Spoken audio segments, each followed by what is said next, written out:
What's up, everybody? Welcome to the Breaking Boundaries podcast. Today, we're going to be talking about being a father, our kids, and how healing our trauma is passed along to our children. By fixing ourselves, we're changing the trajectory of our children's lives.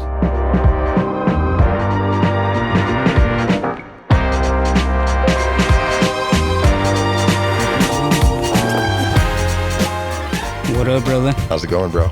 It's going, man. Just living life. Living life, huh? Yeah. How was basketball practice? Dude, it was crazy, bro. I'm like trying to get these kids organized, man, and but they were having fun, you know what I mean? And I guess that's what they say is important, not winning. That's what they say these days. That's what they say. I mean, and yeah, that makes sense. You want them to have fun. For anyone that doesn't know, Carlo coaches a basketball team. How old are your players? They're just 10. Okay. They're 10, man, but it's fun, dude, and I think it's important, like when you're a father, like, you know, that's who you are. You know, when you're a father, you're a father everywhere you go.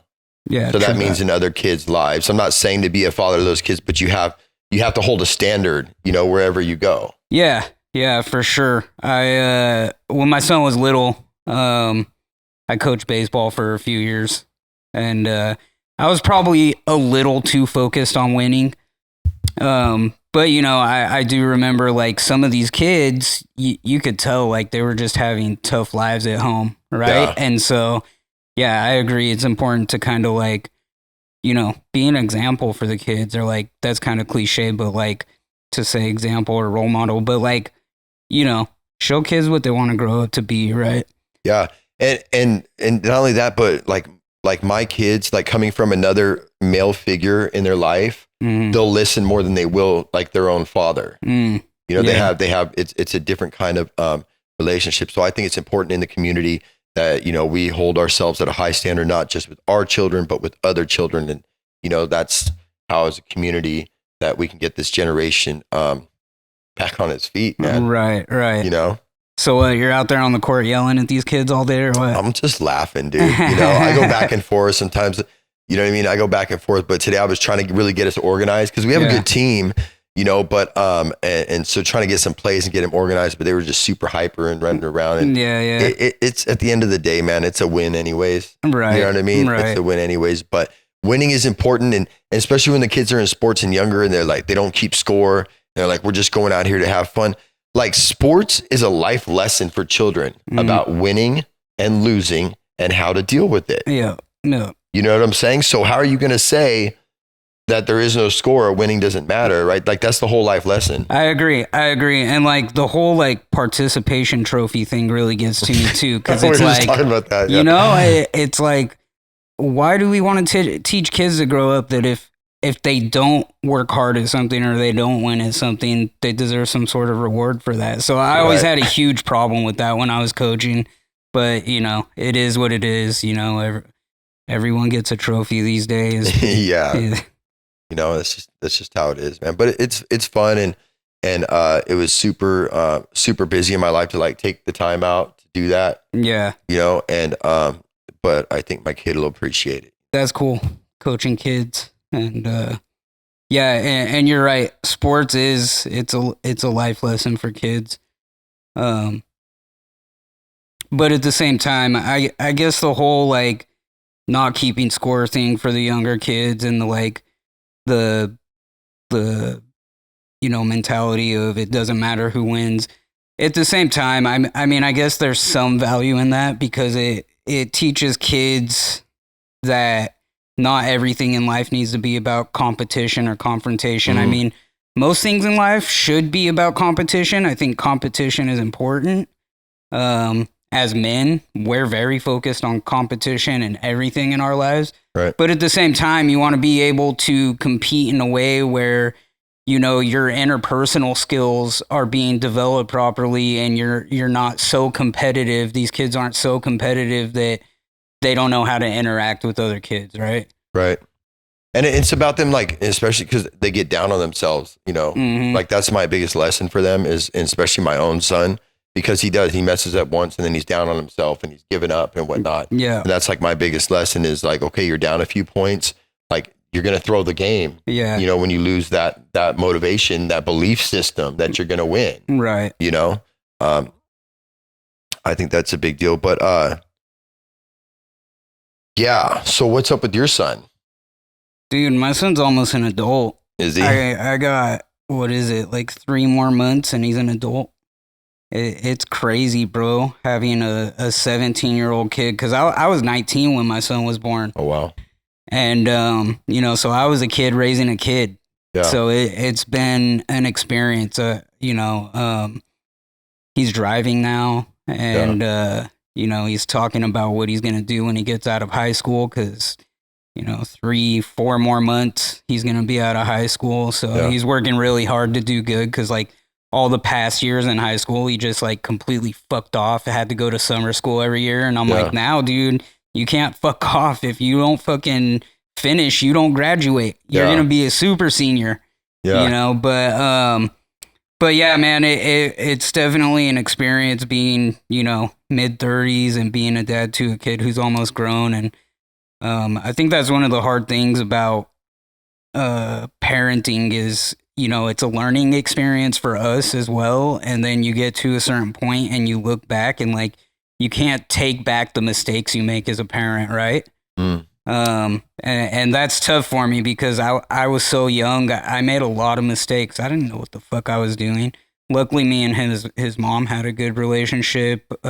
You know, we ended up splitting up when he was older, like 14 or 15. But yeah, man, it's an experience. And I mean, you have an older kid too. You know how it is. Yeah, but here's the thing. I seen this online somewhere else also. But your firstborn, you know that you know because you're becoming a man still with your firstborn. You know, I had mine at 25, so they get to witness. You know, depending on whatever life you have, but they get to witness all your trauma and you healing through it. Right. So, and my younger one doesn't. Right. He gets the healed version of me. Yeah. Yeah. Okay. But it brings different factors into their life. Right. You know, my older son is so strong. My older son is so good, you know, and there's different aspects of it, you know, just like an older brother and a younger brother. And the older brother's favored, you know, and the younger brother's always getting beat up and picked on. And that's what makes him tougher. Right. You know what I mean? So there's different aspects of it that, because I know what you're saying about like not being able to take stuff back. And I don't feel any way about that. You know, dude, my kids are so good, bro. Yeah. Yeah. They're such good kids. They were like moral, caring, you know, just super good kids, man. Right. Don't cuss. My older son doesn't drink, you know, doesn't mess with anybody that drinks or smokes or anything like that. They're just so, I don't know where, sometimes like, I don't know where they came from, man. Yeah, you know what I mean? Right. Because they're so good. I'm not saying that's, that I'm to take what do you call it? Responsibility for that, how good they are. I don't know. They just came out good. Maybe it's from the stuff that I did, from the trauma, and then they said, "Oh, I don't want that in my life." That could be. You know what I mean? I don't know, but I know the more that I do stuff like this, and the more that I work on myself, it passes on to my children. We were having lunch on Sunday with my son's head pastor from his church, and he's buying lunch, and he's like, "Yeah, get whatever you guys want, you know." And I ordered a water with lemon. You know, both my sons. He's like, "No, you can have no soda. You can have soda." My son's like, "No, I don't want it." I never told my son he couldn't drink soda. Right. But because I don't, he doesn't. Right. So I don't tell my kids what to do. I just lead by example. Yeah. You know, how many of our parents, and they constantly told me what to do, do what I say, don't do what I do. Mm-hmm. That shit did not work for me. Yeah, same. You know, so I kind of, I advise my children, but I let them make their own choices. Yeah. And parents say I'm crazy for that, but it seems to work, man. Well, when we force kids to do what we want them to do, we don't let them at least have some control over their own personal development. They grow up to resent you, right? Oh, my parents never let me do this, or my parents never let me do that. And then, you know, when they're making the choice to do something good for themselves and they're not being forced to do something good for themselves, they feel a lot better about it, right? And that's how those habits develop for kids. I think good habits develop is by, you know, allowing them to make the choice to say, this is how I'm going to live, this is what I'm going to do, rather than constantly being forced, you know? And so, like, you know, I remember when I was a kid, I ended up, like, I did, you know, have a really unhealthy lifestyle growing up. In my house, like, there was never any encouragement to, like, eat healthy. There was never really any encouragement, like, you know, soda was just normal. Right. And then I'm not saying I was perfect with my kid, but there was, you know, there was points as he was growing up where, like, me and his mom really did try to, like, introduce healthy habits. And, you know, he's not super great about it right now, but he understands what good habits he should be living by, right? Because we just, like you said, we just led by example. Yeah, there was times where he was, you know, forced to do certain things, but then there was also times where it was like, we were just trying to do what was good. And, you know, partly he just had no, like, if we were eating really healthy, you know, he just had no choice because he ate what we ate. But at the same time, like, I think the leading by example thing is really important. One thing I don't encourage parents to do is, you can't do this because I said you can't while I'm sitting here doing it, right? Yeah. I mean, we're not good. Not only that, but they're not going to respect you. Exactly. They don't respect you. Right. I don't ask them to do anything that I won't do myself. Yeah. There is no, oh, well, I'm an adult, you're a child, and all that crap. Like, there's nothing I ask my kids to do that I don't do myself. Right. Absolutely not. So what's your you know, methods or mindset on, like, how kids should be disciplined, or, like, the consequences kids should receive when they do fuck up? Man, I am the wrong person to ask, bro, because I don't really, man, I really don't punish my kids. So, and so there should be balance to that. You know what I mean? And I came from a very strict family. I mean, a very strict family. My father was very strict. I couldn't do anything. And so I do the exact opposite. Right. You know, so I know I lack in those places as far as discipline. I really can't say that I discipline my kids, because at the same time, they're okay. The only thing wrong with my kids is that, you know, they don't clean up after themselves and they're lazy. You know, those are two things. You know what I mean? Yeah. And not only that, but it's hard for me to do that when, you know, you're in a separated household. Yeah. Because you hold certain standards and they go home with their mom, and it's all messed up. Right. So it makes it really difficult, man, when you're in separate houses like that, to because I've tried to, like, apply certain things. But my kids do listen. Like my son, when I tell him, like, you need to clean your stuff up, or you need to go take some action, like, they do listen. Yeah. You know, and so disciplinary, man, I don't know. You know, I'm just such a free spirit, bro. Yeah. And I give the freedom to my kids. So definitely, I don't have an answer. Right. What about just in general? Like, not even just taking your kids into consideration, but in general, you think, I mean, how do you, when a kid does something wrong, they do something wrong, what, in your mind, what's the best way to go about teaching that kid that it was wrong? I mean, definitely taking things away from them. But here's the part where I lack, and my ex-wife does, is being consistent. So now kids need consistency. Yeah. So whatever you are, they feel comfortable with consistency. They trust. They want to come home because they know what they're going to get. Yeah. So I think my fault, my ex-wife, and a lot of parents is that we're not consistent. Right. So, okay, I'm going to ground you for 3 days, but, I feel bad. So after a day, I unground you. So I think consistency is important in sticking to what you say you're going to do in that area. Yeah. You know what I mean? And definitely taking things away. Right. Yeah. Taking things away was a big thing for me. I just asked that question because I feel like if you just look at this generation of kids overall, I feel like there's some fucking spoiled ass bratty kids that were never taught manners and never taught how to respect people. Right. And, you know, my kid's not particularly like that. His friends' parents say, oh, he's so polite. And I'm like, the fuck, why can't he be that way at home? You know, but But when friends' parents are saying your kids are polite, that's when you know you've done a good job, right? Right. They know how to act when they go out. Right. But I mean, when I see a little kid, you know, in the store just throwing a fucking fit or something like that, like I think that, you know, like you said, there has to be a balance, but like we're always talking about healing generational trauma, like you said. But just letting your kids completely fuck up, you know, or like these parents that let their kids just throw a fit in the store and fucking throw shit around and yell at them in front of people, that creates trauma too for the kid. You know, as they grow up with this inability to know how to act. But they learn that from somewhere. They're acting like that from somewhere. You get what I'm saying? Yeah. So again, it goes back to what kind of example am I leading? Right.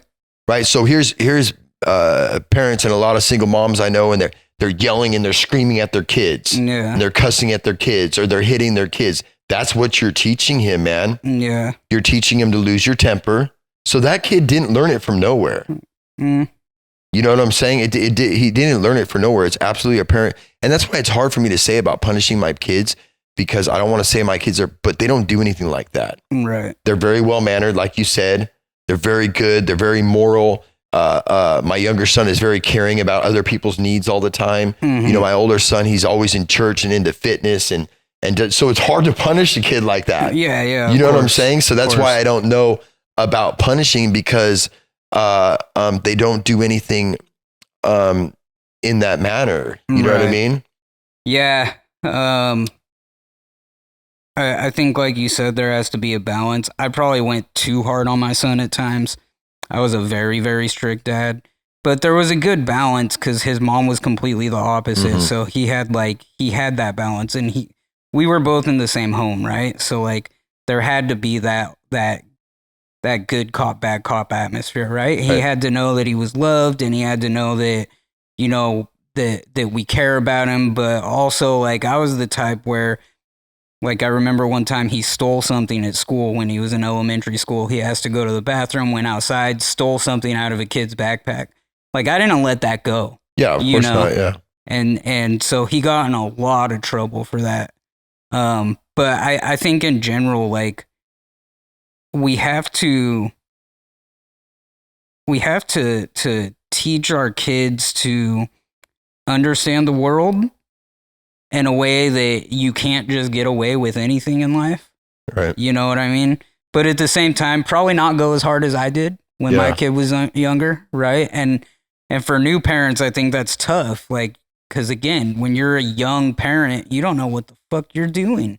Yeah. You know, and then you listen to everyone, your parents and your grandparents and everyone that came before you, and you raise your kid the way that they tell you to raise your kid, and then you just continue those generations. Yeah. And nothing ever changes, right?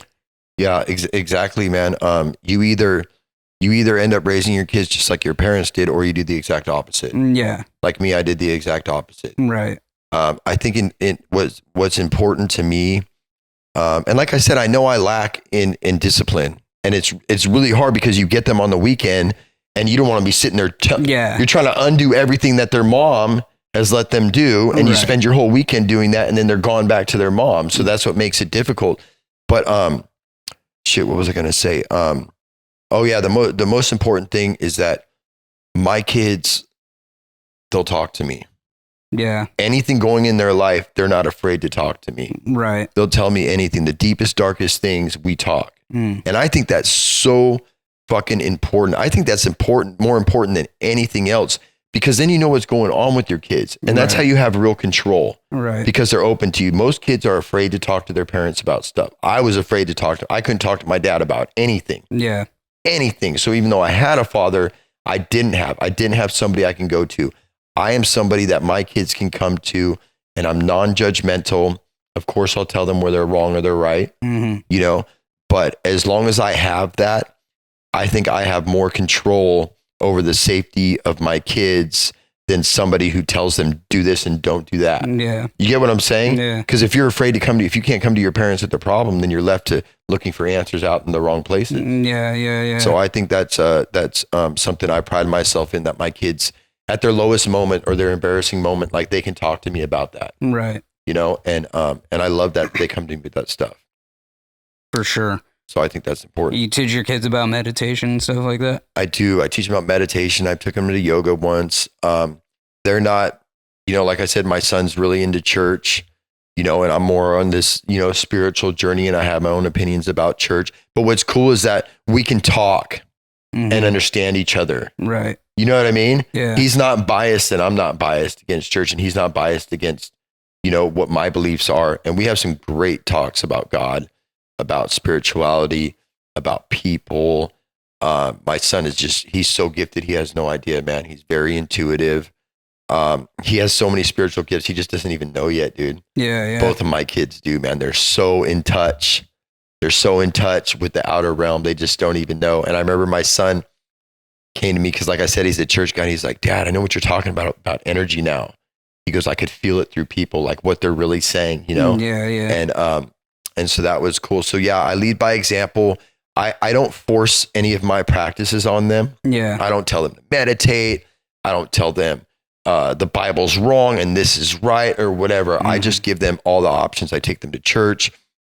I teach them about my spiritual lives and gifts and stuff that I have. And then I let them come up with their own idea. Like my younger son he's like, oh, Dad, I'm learning about the gods in school. You know, they're teaching him about Zeus and all. And it's funny, they'll teach him about that, but they won't teach him about Jesus Christ or God. Yeah. But they'll be teaching about all these gods, you know. And I could have been like, oh, no, son, I go, do you think it's true? He goes, yeah. Well, of course he thinks it's true. It's exciting, all these different gods that have all these different powers. But I didn't go and say, oh, that's not true. There's one God or anything like that. Yeah. Because at the end of the day, you guys, your kids are going to come up with their own idea. Yeah. You know what I mean? So let's say you're forcing church on your son his whole life as a younger child. And then he gets to 30 and he finds out what spirituality is and he figures it out then. Well, by me not forcing anything to them or forcing an idea upon them, they get to figure it out now. Yeah. What their spiritual life is, what beliefs are. They get to fail now. You know, if I tell them, no, don't do that, do it that way, you know, then they don't get to fail now. And it's better for them to fail now and to figure it out than it is to be 30 and 40 years old trying to figure it out. Right. Yeah, that's true.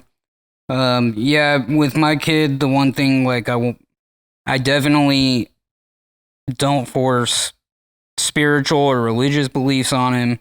I won't force political beliefs on him. I want him to come up with his own thoughts and you know, understand for himself what he believes politically, spiritually, and you know, and politics and spirituality are a big part of life, right? And so those are the two things that for sure I've always told him I'm not going to force upon you. And it's interesting when you start seeing your kids form their own opinions, form their own ideas, form their own beliefs, and it's a lot different than you, but like you said, that allows you to be able to like talk about those things too, right? Because now you haven't forced them to believe what you believe. Right. And so that's the thing. If I keep forcing my beliefs on my children, I'm stopping them from becoming who they are meant to become. Mm-hmm. Right. You know what I'm saying? Yeah. I have to support them in everything. Yeah. That's why I always teach my kids. I said, don't listen to me. Don't listen to your mom. Ask 5 people and come up with your own idea. Yeah. So that way they're training their brain to think for themselves and to be a free person. Yeah. Yeah. You know, I want them to be free to become who they are to become. Yeah. Think about how many people, and they follow in their father's footsteps and they go to the college and they work the job and they do all this stuff. It's stopping people from becoming who they're meant to be. Right. Yeah, for sure. That's the other thing. I always told my kid, I'm not going to decide for you what you do after high school. I'm not going to tell you have to go to college. And I don't even know if I want him to go to college. It's such a damn scam these days, right? But because then when we force our kids to learn what we want them to learn, they don't learn the things that they want to learn and then, you know, create the life that they want. They just, you know, and one thing that I think we should want for our kids is don't end up a normal part of society. Be your own person. Because when we make our kids go to college, we make them believe what we believe. We make them think how we think. They don't become their own person. They end up unhappy because they don't know how to become their own person. And then they're just all fucked up, right? Right. And I think kids need to decide who they want to be. I don't think anyone should force their kids to go to college. I don't think anyone should force their kids to go to church. I remember when I was younger, the first time I told my dad, I'm not going to church anymore. And he was shocked. For years before that, I had already decided I don't believe what the church people believe, you know, and it took me a long time to be like, I'm not going. And I remember he didn't give me, you know, I didn't live with my dad, so there wasn't much he could do about it. And my mom supported me in it. But I got a little bit of a hard time about it, I remember. And that's what made me decide I'm never going to do that to my kid. I'm never going to tell you that you have to be like me. And same with college. You make your kids go to college and they end up indoctrinated. You know? And then unhappy for years of their life. Yep. And most kids get out of college and can't find a freaking job doing what they went to college for, right? So when we make them do what we want them to do, we give them this false sense that they're going to end up being whatever they study. And it's not true, you know? Yeah, my son, because I'm an entrepreneur, so I mean, my son's worked at my businesses, and he's, you know, and he sees, you know, had the freedom that I have, but he decided he wanted to go to college for engineering. Yeah. Okay, I support that. Yeah. No, but here you go. I showed you different options. I've taught you different things, and I've preached to him about slave mentality and working and this and that. And I preached to him all those things. Okay, you want to go to engineering school? Awesome, dude. I support that. Yeah, if it's a decision they make for themselves. Yeah, exactly. So like I said, and so I give him the options and the ideas from all areas and let him come up with his own decision. Right. You know? Right. For sure. But sometimes it's like he's dicking around and not doing nothing with his life, and he's just hanging out and he's scrolling on his phone, and I'm like, all right, it's time to giddy up, boy. Yeah. Go get a job. Right. And he listens and he jumps. You know, that's the thing. So I don't tell him all the time, but when things are out of order, I'll be like, all right, son, your room's a mess, your car, all right, let's get our lives together. Right. You know, how we keep our room, how we keep our car is a direct reflection of our spirit. Yeah. You know, and how we're feeling. So what's cool is that I don't really force things on them, but when I say that, boom, my son takes action. Yeah, I love it, man. Right. I love it when I tell him, okay, it's enough talking about it. We talked about it enough. Now it's time to take action. Boom, he jumps and takes action. Right. Love that. Right. Yeah, for sure. Yeah, if you don't do that, they'll live in a pigsty as long as they can to do other things. Yeah, and it's probably not a big, you know, somebody said that kids that, I told my son this, I was stupid, man. Kids that stay up late and that have a messy room actually have a higher IQ. Yeah, well, they do say that people that stay up late are linked to having a higher IQ. Right.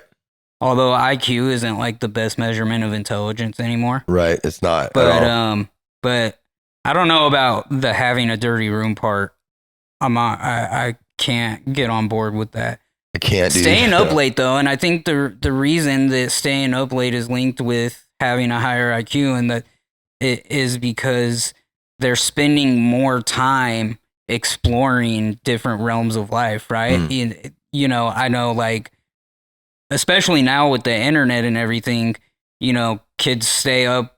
There's so much to learn there. A lot of kids are watching videos and shit, you know, and they're seeing these YouTube videos of just random shit. And a lot of the time they're learning things about life from those videos. So if you stay up till, you know, midnight, 2 a.m. watching videos and learning about something, you're going to go to sleep. Your mind's going to retain it. You are going to have more intelligence. Yeah, and I get on my son about him scrolling TikTok, but this kid has learned he knows something about everything. Yeah. Everything, fitness, dieting. I mean, he knows a lot, man. He learned it all from YouTube and all from online. Right. I mean, there's nothing you can't ask him about and that he knows about it. Yeah. You know, so it definitely a valuable thing. And it's a different time. You know, so again, keeping your stuff clean, go outside. Like I'm repeating all the words of stuff that my dad would tell me. Right. You know, but I think when you're older, you appreciate things different, like being outside and not staring at screens. But I see myself repeating the same words my father would tell me. Right. You know, which that stuff is good. Like go outside. Yeah. You know, enjoy the sunlight. But it is at different times, and technology is the time, and you have to adjust to that also. Yeah, exactly. That's you know, I just had this discussion with a guy I know, and he was talking about how, you know, this generation's so messed up. And I was like, you know what, dude? It's really not much different. We keep saying that, oh, these kids have cell phones at the age of 8. Well, when I was 8, I was carrying a little Game Boy around with me everywhere I fucking went. Right. You know what I mean? It's not that much different for kids these days than it was when I was a kid. And we keep trying to bash on this current generation and say, oh, they have it so easy. No, they fucking don't. They're going to have to do the same things that we did as they grow up. And so I don't know why we put that mentality into society that kids these days have it so easy, or kids these days are all fucked up from looking at screens. Kids these days are all messed up from playing video games. It's like, dude, when I was a kid, I had a Super Nintendo and I would play that shit all the time. So why is it so bad if a kid has an Xbox and they're playing that shit? Should it consume their life? No. But, you know, I think it's good to have things in life that give you a break from reality, right? And I don't think that a kid playing an Xbox today is any different than, you know, and the guy I was talking to, he's my age. So I'm trying to tell him, like, we did the same shit when we were kids. Why are you bashing on this generation of kids? It's all about how the parents raise the kids. It's all about what we teach our kids. That's what's going to affect their development. Allowing a kid to play a video game doesn't make them a bad kid. Oh. And kids are doing the same shit we did. So I don't know where that mentality came from, but everyone thinks that kids have it so easy these days. I think they have it harder, to tell you the truth, because the world is so much more complex and we're seeing everything all over social media. Like we see outside of our little zone. Right. And so I think it's harder for kids these days, actually. I don't think kids have it easy at all. Yeah, I think you're right. And it's funny you said that, because at the church, the pastor had said that before Trump became president or whatever, is parents constantly blaming society for how their kids come out. It starts in your home. You're the main leader in their life. Mm-hmm. So you're blaming society and what goes on in schools, all that stuff going on in the schools and the trannies and the LGBTQ stuff and all that stuff. I never had one worry for my son of being involved in any of that, because I know how I've raised them in home. Right. So when parents are blaming society for their kids, it has nothing to fucking do with society. What are you doing at home? Yeah. Because you have the control over it. Right. You know? And the reason you're talking about the guy and he's talking about the generation of kids. Well, guess what? That happens every generation. Yeah. So, you know, my father was a 50s kid, right? And then so in the 80s, he was saying that. What's going on with kids these days? And they have it so easy and da-da-da-da. So I think it just goes generation to generation like that, because you're so used to what you're used to, because you're so programmed in the way you're programmed from the life you've been living. This is different, so you don't like this. Yeah. You can't adapt to this. Right. Is what that comes down to. What really got me about that conversation, though, is this guy doesn't even have fucking kids. Yeah. But I look at it because I have the same judgmental thing, and I see the way kids are dressing, and like they're wearing the girls are wearing like these big baggy pants, you know, and doing all that stuff. But then I remember in the 90s or whatever, and like my dad, I wasn't allowed to wear baggy clothes, you know, when everybody was wearing baggy clothes, and what he thought of that. Right. So it's funny because I'm sitting here, you know, you end up, you know, not listening to anything your father said, but then you end up kind of living by the rules he lived by when you're older. You have like a better understanding. Yeah. Yeah. You know, and that came to another guy told me too, when my older son was, he was about 9 or 10, and we were always buds when we were little. And there was a couple of years of a transition where he didn't want to hang out with dad anymore. Mm-hmm. I was going through it. Right. I was going through it. And this guy told me, he goes, there's different times of your kid's age where you guys will be close and you won't be close. Yeah. You know what I mean? Yeah. There's a lot of parents that they weren't in their kids' life when they're kids, and now they're best friends when they're older. Yeah. You know, so but I can tell you this, man, there's no greater gift than being a parent. Yeah. I love being a parent, man. I'll tell you what, my son was at church. It was a couple years ago, man. I had all kinds of problems with my business and my life, and all kinds of things were going on. And he was going up there and he was getting baptized, dude. And like in that moment, dude, nothing mattered, bro. Yeah. Yeah. I was just in tears, man. Just in that moment, I just, nothing else mattered in my life. Mm-hmm. You know, being a parent and as a man, it's the only 100% true selfless thing that we will do. Yeah. When it comes to our children. Right. There's nothing that can break that bond, mm-hmm. you know, that you have. Yeah. It's in your blood. It's crazy how it comes. It's crazy. Like my father, he was a sniper in the military, right? And I'm a very good shot. Mm-hmm. And then my son, first time ever shooting a gun, hitting the bullseye from 40 yards away. Yeah, yeah. So what I'm saying is there's a connection through our bloodline, right? That's unbreakable. Right. You know, and therefore, what we do, even though our children don't see it, mm-hmm. we're still passing it on to them. Yeah, yeah. And that's where healing trauma comes in. Mm-hmm. You know what I'm saying? Right. It does. You know, I looked at it and I'm thinking of different things. You know, when I was a kid, you know, I'd find my father's pornography, right? You know, and stuff like that. Yeah, and that became a thing in my life, right? You know, that's not going to become a thing in my kid's life, yeah, because I changed it. So, but even though they're not looking, because you're so connected, the things you're doing when they're not looking, mm-hmm. it still passes on to them. Right, right. You know, for sure. Yeah, definitely. And let's talk about the whole porn thing a little bit. The P word. Mm-hmm. That's a huge problem now with the internet, right? Right. And it's really easy, especially for younger parents who had kids young, to allow it to just be a normal thing. I want people to know that the P word fucks your kid's head up. It fucks them up. So what it does is it gives them a false sense of, not of reality, but it gives them a false sense of what sex actually is, right? Mm-hmm. So people need to teach their young boys this, that if you're gonna watch porn all the time, you're gonna end up meeting someone in real life, and you're not going to be able, you're going to have issues. You're not going to be able to perform. It causes erectile dysfunction issues with men, because a dude can't get off when sex regularly with a real life woman is never going to be what you're seeing in those scenes, right?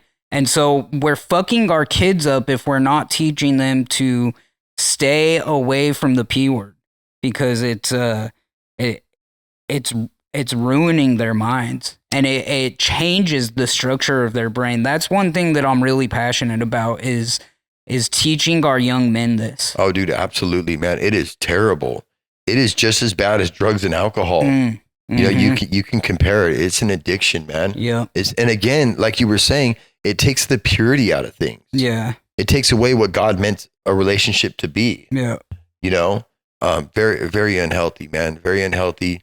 And I know there's a lot of it going around, mm-hmm. and a lot of boys and girls. Yeah. You know, and that's why girls are having sex so young, and they have to keep up with today's day and image. You know, right? Look how many girls are out there that are OnlyFans and doing this and that. It's, man.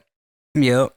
Yeah, that's a subject I don't think it's talked about enough, and we've made it so normal in society these days. Like, you know, you talk to young dudes today and you say I don't masturbate, I don't watch porn.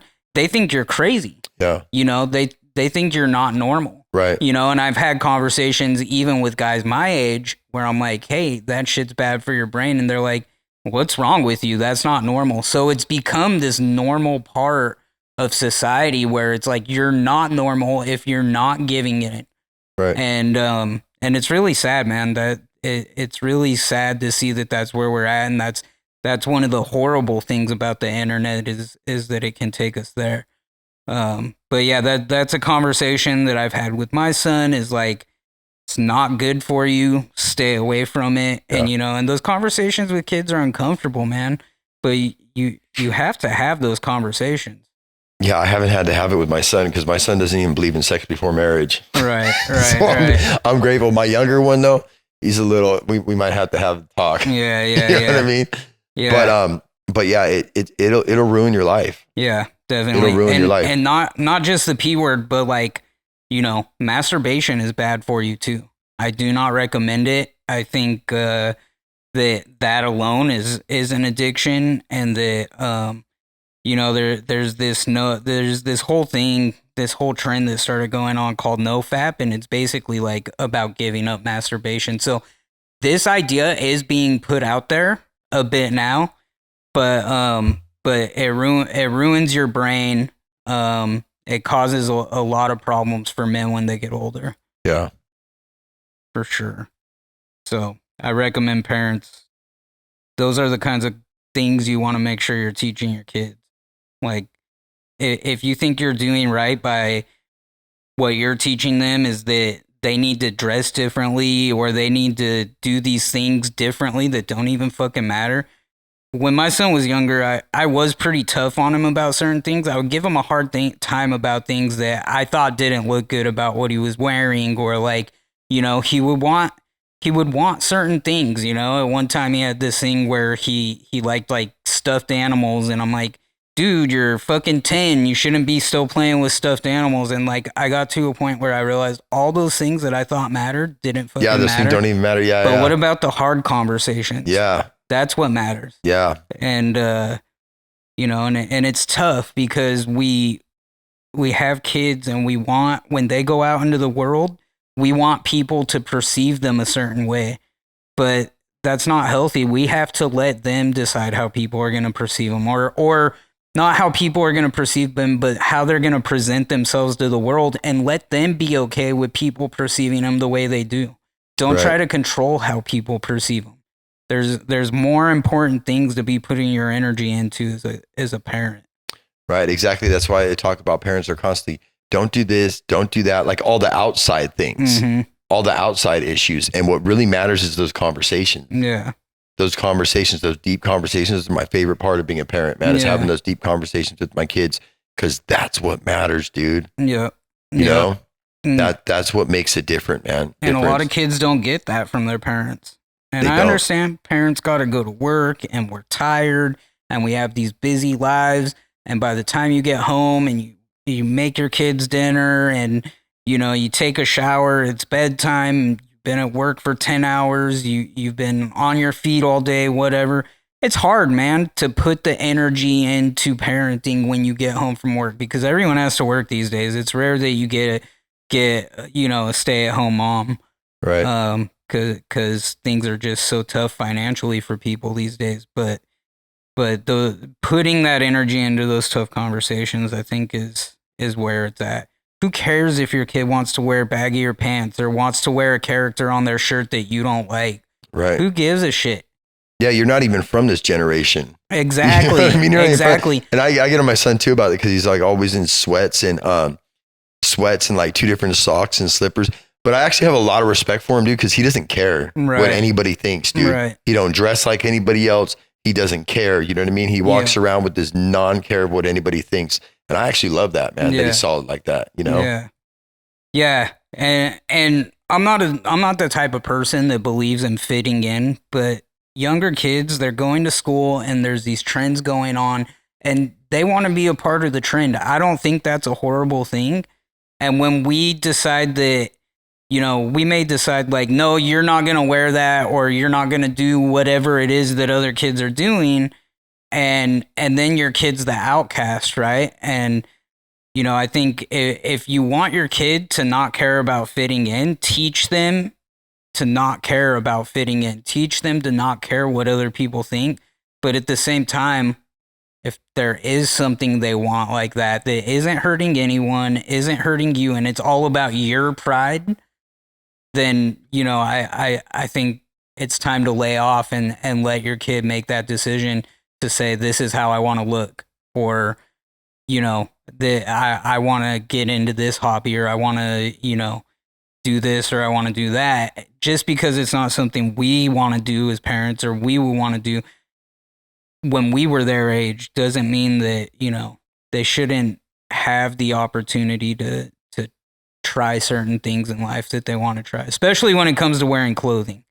That's one of the mistakes I made, was giving a shit what my son wore all the time. And so I would give him a hard time if he wanted to wear something that I didn't like. But, you know, I think that kills a kid's ability to express themselves the way they want. Yeah, and you know, at the end of the day, it's not going to make a difference. Exactly. You know, what they wear, those things aren't going to make a difference. Right. You know? And not only that, but the more you tell them you don't like something, the more they're going to want to do it. Mm-hmm. Exactly. You know? Yep. It's just a fact. Exactly. For sure. Yeah, man. It's a weird world. It's tough to know how to parent your kid properly these days. Learning experience, man. You just got to do your best, man. Yeah. The more you work on yourself, the more better you make yourself, the more better you're going to be there to show up for your kids. Yeah. It's just a fact. Yeah. I agree. If you don't know yourself, you're going to constantly be living this life where you're disassociated from your inner being, and you're going to have to focus on that so much that every decision you make for your kids is going to be a false decision. Yeah. You know? Yeah, man. I say it too much. I say it too fucking much. But social media, guys, hit us up. Instagram, we're at Breaking Boundaries. On YouTube, we're at Breaking Boundaries -pod. So you just go youtube.com/the Breaking Boundaries -pod. And then TikTok, we're at Breaking Boundaries pod. We're starting to get traction from people, but we feel that we're putting content out there that can help people, and we want to continue to. So the more you guys smash the subscribe button, the more you guys follow, the more you guys share our shit, the more we can try to make the internet a positive place, you know? Absolutely. Through that. Yeah. So we'll wrap this one up. But thanks everyone for watching. We really do appreciate you. Fucking love you guys. Love you guys. Peace.